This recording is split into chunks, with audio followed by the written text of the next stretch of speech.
Thế giới hôm nay xin chào các bạn. Khi nhắc đến Ba Lan, người ta thường nghĩ ngay đến nền văn hóa độc đáo, những cảnh quan thiên nhiên tươi đẹp.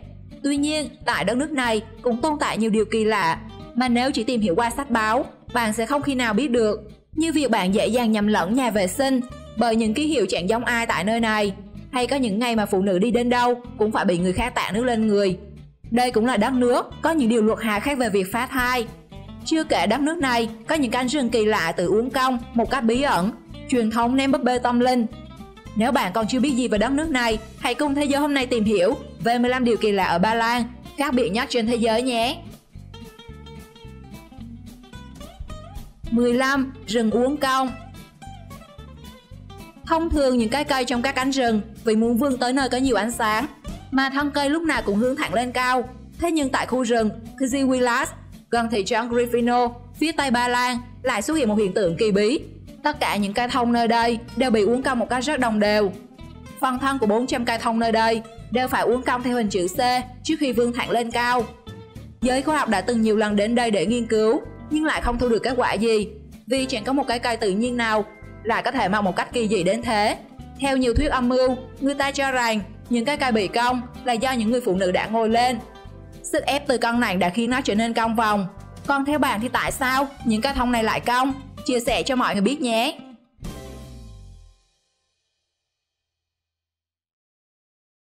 14. Nhận nước búp bê. Tại Ba Lan có một lễ hội chào xuân truyền thống khá kỳ lạ, đó là nhấn chìm những con búp bê bằng rơm xuống dưới dòng sông. Con búp bê này là hình nộm tượng trưng cho Mazana, một vị thần mùa đông, người mang đến cái chết và một mùa đông lạnh giá. Những con búp bê sẽ được trang điểm một cách rất ấn tượng, đem đi dạo hay một vòng quanh phố, sau đó thả nó xuống những dòng sông, dòng suối. Điều này mang ý nghĩa xua đuổi cái lạnh âm u của mùa đông và chào đón sự ấm áp của mùa xuân mới về. Tuy nhiên khi đã thả búp bê xuống nước, không ai được chạm lại vào nó, bởi điều này được xem là vận xui trở ngược vào mình. 13. Cấm phá thai. Trong khi nhiều nước trên thế giới chưa có bất kỳ luật pháp nghiêm ngặt nào liên quan đến phá thai, thì tại Ba Lan, nếu phá thai, chắc chắn bạn sẽ cầm vài cuốn lịch và được nhà nước bao cơm. Mặc dù trên thực tế, hành động phá thai là vô cùng tàn nhẫn với những sinh linh nhỏ, và luật cấm nghe qua thì rất nhân văn. Thế nhưng việc cấm tiệc phá bỏ thai nhi trong mọi trường hợp đã khiến không ít người phải lao đao. Theo đó, dù nhiều người mẹ mắc bệnh và phải từ bỏ thai nhi mới có thể sống sót, thế nhưng các bác sĩ cũng không thể nào thực hiện phá thai vì luật cấm, khiến nhiều sản phụ bỏ qua thời gian vàng điều trị, thậm chí là tử vong. Chính vì chính sách cấm này quá nghiêm khắc, thế nên nhiều người dân đã tỏ ra bất bình và xuống đường biểu tình. Ba Lan vẫn chưa có thông tin gì mới về việc nới lỏng hay từ bỏ luật cấm này hay không. 12. Môn thần học. Từ đó đến giờ, bạn có nghe đến bộ môn thần học bao giờ chưa? Chia sẻ cho mọi người biết nhé. Thần học là một bộ môn được dạy ở hầu hết các trường phổ thông ở Ba Lan. Người đứng lớp sẽ là các linh mục, họ sẽ truyền dạy cho học sinh hiểu rõ hơn về Thiên Chúa giáo và các đạo giáo khác mà họ đang theo. Dù là một môn học không bắt buộc, thế nhưng đa phần các học sinh đều tham gia lớp. Những em không muốn thì có thể viết giấy xin phép và đến thư viện tự học thay vì là lớp thần học. 11. Các tiệm tạp hóa trên đường đi bộ. Đi dọc trên các con đường ở Ba Lan, bạn sẽ dễ dàng bắt gặp những quầy tạp hóa được dựng nên rất nhiều. Các kiosk này có đủ kích cỡ, màu sắc bắt mắt, nhưng đa phần đều chỉ không gian cho một người ngồi. Thế nhưng nó lại bán được khá nhiều hàng hóa, từ nước ngọt, thuốc lá đến báo chí hay những món đồ linh tinh khác. Và đặc biệt, các tiệm tạp hóa nhỏ này sẽ không có hình thức cà thẻ. Tất cả mọi thứ bạn mua đều phải được trả bằng tiền mặt. 10. Đánh nhau. Nếu nhắc đến MMA, hẳn nhiều người sẽ nghĩ ngay đến những màn tay đôi cực kỳ đặc sắc đến từ những võ sĩ. Thế nhưng đấu tay đôi có lẽ đã quá xưa cũ, thế nên khi đến Ba Lan, MMA tại đây có thêm nhiều phần đấu đôi ba nữa các bạn à. Hai đội 3 người sẽ cùng nhau bước lên sàn. Lúc bắt đầu họ sẽ chia nhau đánh theo cặp. Thế nhưng nếu có một võ sĩ bị knock out, đội bên kia chắc chắn giành phần thắng khi họ có lợi thế hơn về số lượng. Đến cuối cùng 3 đánh 1 không chỗ cũng què, đội đánh gục được tất cả đối phương sẽ là người chiến thắng. Cuộc chiến sẽ càng hăng máu hơn nếu số lượng người trên sàn càng đông. Có nhiều trận, số lượng võ sĩ đến đài phải lên đến chục người, khiến khán giả bên dưới hò hét, cổ vũ không ngừng.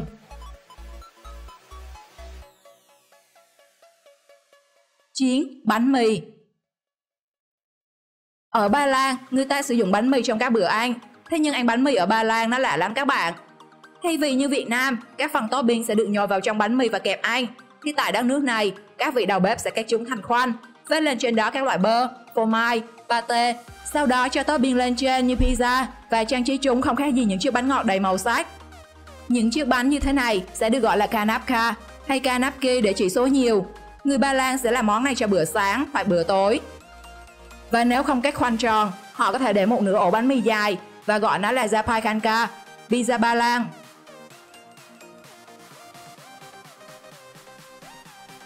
8. Gái mại dâm xăm hình. Có lẽ việc các cô gái hành nghề mại dâm là rất đổi bình thường. Thế nhưng tại Ba Lan, hình xăm trên cơ thể những cô gái này đôi khi lại bắt nguồn từ những tay tú ông tú bà.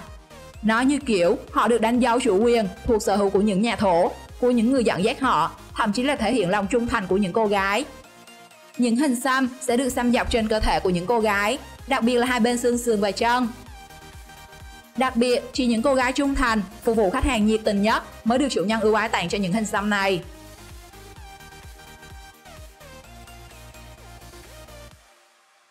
7. Nhà vệ sinh. Nếu lần đầu đến thăm Ba Lan, có lẽ bạn sẽ phải xoắn não khi nhìn thấy biểu tượng nhà vệ sinh của đất nước này. Thay vì biểu tượng nam nữ bình thường mà chúng ta thường thấy ở Việt Nam và ở nhiều các nước khác, thì ở Ba Lan, nhà vệ sinh của nam và nữ chỉ được thể hiện qua hình tròn và tam giác. Nhìn vào đây thì bạn có đoán được bên nào dành cho nam, bên nào dành cho nữ không? Bật mí nhé, với những ký hiệu này, hình tròn sẽ đại diện cho nữ, trong khi tam giác sẽ đại diện cho nam. Hãy nhớ kỹ điều này để tránh những sự nhầm lẫn đỏ mặt khi đến đây nhé.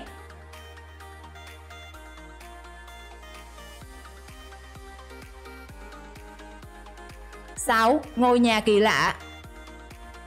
Không còn đơn thuần là những căn phòng bị đảo ngược bình thường nữa, mà một kiến trúc sư tại Ba Lan đã làm thành một căn nhà lộn ngược kỳ lạ, và có lẽ nó cũng là căn nhà ngược đầu tiên trên thế giới.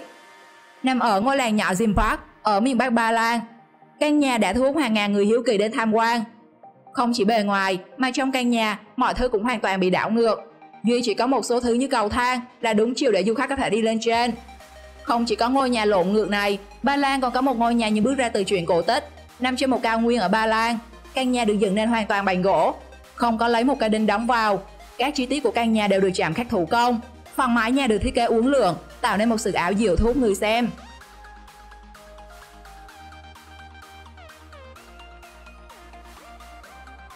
Adidas. Nếu ở Việt Nam, khi nhắc đến xe máy, loại phương tiện chủ yếu ở nước ta, thì nhiều người vẫn quen gọi nó là xe Honda.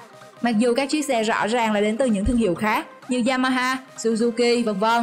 Trong khi đó, nếu bạn đến Ba Lan, dù bạn có đang mang một đôi Nike, Balenciaga hay Gucci đắt tiền, thì người dân nơi đây vẫn sẽ ngang ngược gọi đó là Adidas đấy. Bởi lẽ trong quá khứ, Adidas chính là thương hiệu giày quốc dân của đất nước này, như thể Honda ở Việt Nam vậy. Do đó trong vô tình suy nghĩ của họ, cứ là giày thì đều sẽ là Adidas. 4. Đặt tên. Ở Ba Lan, người ta thường lấy họ của người cha để đặt cho con. Tuy nhiên, phần họ này sẽ được thay đổi một chút, tùy theo giới tính của đứa trẻ. Điển hình như gia đình của cầu thủ nổi tiếng người Ba Lan, Robert Lewandowski. Nếu sinh ra một đứa con trai, hẳn đứa trẻ sẽ được lấy họ là Lewandowski. Thế nhưng hiện tại anh đang có hai cô công chúa là Clara và Laura, và phần họ của hai cô bé đã được đổi sang thành Lewandowska. Có lẽ phát âm như vậy sẽ khiến tên nghe nhẹ nhàng hơn chăng?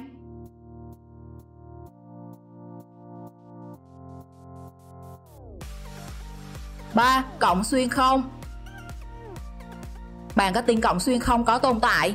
Tại Ba Lan, có một chiếc cổng kỳ diệu được đặt ở Lublin. Nó có thể kết nối đến thành phố ở Vilnius, Lithuania cách đó 600 km. Dù không thể đi xuyên qua nó, thế nhưng nhờ vào màn hình kỹ thuật số, cùng công nghệ phát triển trực tiếp, người dân của hai nơi này vẫn có thể giao tiếp qua lại. Trước đây, cánh cổng được lắp thêm hệ thống loa âm thanh, nhưng vì đường truyền không đủ khả năng để kết nối 24/7, khiến đôi khi âm thanh bị rè và không được rõ. Do đó, những kỹ thuật viên đã tạm thời tắt chức năng này và chỉ mở nó vào những dịp đặc biệt. Nếu cánh cổng này được lắp ở Việt Nam, bạn hy vọng nó sẽ dẫn đến đâu? Chia sẻ cho mọi người biết nhé!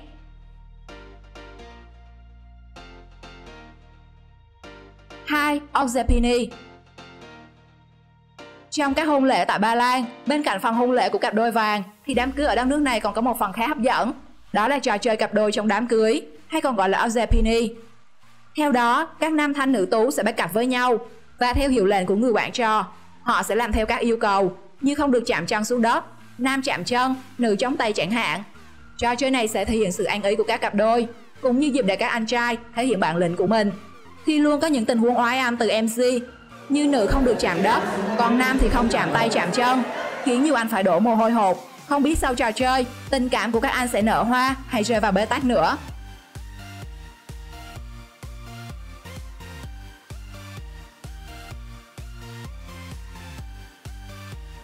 1. Thứ hai, ẩm ướt.